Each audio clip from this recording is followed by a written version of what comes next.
chết em ngày mà thật ra yêu ơi ơi Yêu mẹ lắm rồi nhau mời mời chị ca em mà thật ra yêu ơi mẹ ơi yêu mẹ ơi.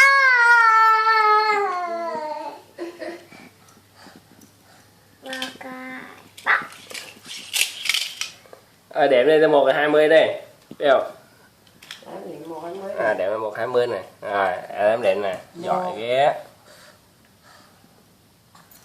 Đếm lên 1 đến 20 đây. Thôi em đếm mà đếm lên này.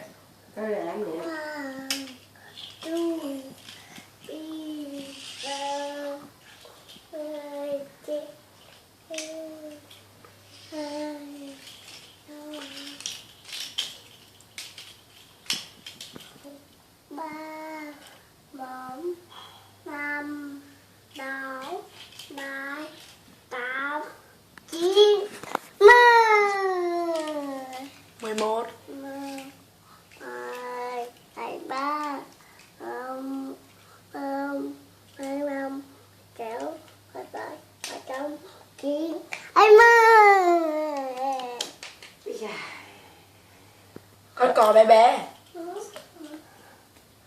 Rồi mời cho Bill coi nha. Anh